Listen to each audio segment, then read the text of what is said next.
அனைவருக்கும் வணக்கம். இந்த வீடியோவில் என்ன பார்க்க போறோம்னா, வீட்டில் விளக்கேற்றும்போது அதில் கற்பூரம் கலந்து ஏற்றலாமா அதை பற்றி தான் பார்க்க போகிறோம். இறை வழிபாட்டில் மிக முக்கியமான மற்றும் சக்தி வாய்ந்த வழிபாடாக கருதுவது விளக்கேற்றுவது. வீட்டிலும் கோயிலும் விளக்கேற்றுவதற்கு என சில முறைகள் உள்ளன. விளக்கேற்றும் போது எண்ணெய் அல்லது நெய்யுடன் கற்பூரத்தை சேர்த்து விளக்கேற்றும் பழக்கம் சிலருக்கு உள்ளது. இதனால் ஏதாவது நன்மை உண்டா அப்படி தான் இந்த வீடியோவில் பார்க்க போகிறோம். இந்தியாவில் பலரும் தினமும் பூஜை செய்யும்போது ஒரு சிறிய தெய்வம் ஏற்றுவார்கள். இந்த மன அமைதியும் ஒருமுகப்படுத்தும் தன்மையும் தரும் என்பது நம்பிக்கை. சிலர் விளக்கேற்றும் போது அந்த எண்ணெய் அல்லது நெய் தீபங்களில் சிறிதளவு கற்பூரத்தையும் சேர்ப்பார்கள். இது தீபத்தின் சுடரை நீண்ட நேரம் நின்று எரிய வைக்கும் என்றும் அந்த இடத்தை அமைதியாகவும் தூய்மையாகவும் மாற்றும் என்றும் அவர்கள் நம்புகிறார்கள். ஆனால் இப்படி செய்வது பாதுகாப்பானதா இல்லையா என்பதை தெரிந்து கொள்வது அவசியம். உங்கள் தீபங்களில் கற்பூரத்தை சேர்ப்பதற்கு முன் அதனை கிடைக்கும் நன்மை மற்றும் தீய விளைவுகளை தெரிந்து கொள்வது அவசியம். கற்பூரம் என்பது பல நூற்றாண்டுகளாக இந்துக்கள் வழிபாட்டில் பயன்படுத்தப்படும் ஒரு பொருள்.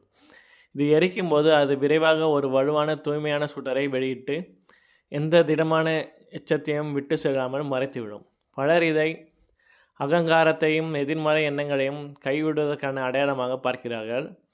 ஆன்மீக பயிற்சியில் கற்பூரம் வளிமண்டலத்தை சுத்திகரிக்கும், கெட்ட ஆற்றலை அகற்றும், தெளிவையும் அமைதியும் கொண்டு வரும் என்பது நம்பப்படுகிறது. இதனால்தான் கற்பூரம் ஆர்த்தி, பூஜைகள் மற்றும் சிறப்பு சடங்குகள் பயன்படுத்தப்படுகிறது.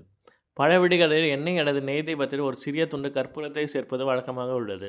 கற்பூரம் சேர்க்கும்போது தீபம் பிரகாசமாக எரியும் என்றும் நல்ல வாசனை வீசும் என்றும் அது அந்த இடத்தை தூய்மையாகவும் அமைதியாகவும் மாற்றும் என்று அவர்கள் உணர்கிறார்கள். ஆனால் தீபத்தில் கற்பூரம் சேர்ப்பது ஒரு கட்டாய விதி அல்ல.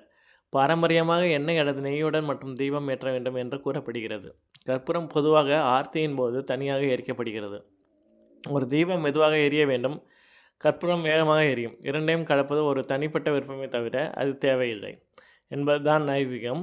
கற்பூரம் மிக விரைவாக தீப்பற்றக்கூடியது. நீங்கள் அதிகமாக பயன்படுத்தினால் சுடர் திடீரென பெரிதாகலாம். இது ஆபத்தானது. குறிப்பாக தீபம், திரை சிலைகள், பூக்கள் அல்லது துணிகளுக்கு அருகே இருந்தால் நீங்கள் சிறப்பு கவனம் எடுக்க வேண்டும். வலுவான சுடர் தீபத்தை அதிகமாக சூடாக்கவும் கூடும். இது களிமண் தீபங்களில் விரிசல்களை ஏற்படுத்தலாம் அல்லது மெல்லிய உலக தீபங்களில் சேதத்தையும் ஏற்படுத்தலாம். நீங்கள் இன்னும் கற்பூரத்தை பயன்படுத்த விரும்பினால் மிக சிறிய துண்டை மட்டும் பயன்படுத்தவும்.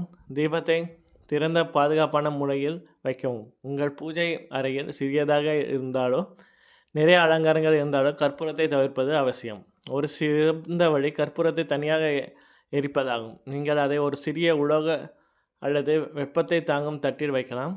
தீபம் ஏற்றிய பிறகு அதனை எரிக்கவும். இது தீபத்தின் நிலையை சுடரை பாதிக்காமல் கற்பூரத்தின் நறுமணத்தை தூய்மையாகவும் உங்களுக்கு வழங்கும். இந்த முறை பாரம்பரிய ஆர்த்தி நடைமுறையை நெருக்கமானது. உங்கள் பூஜை அறையின் தீபத்தின் கற்பூரத்தை சேர்க்க வேண்டிய அவசியமில்லை.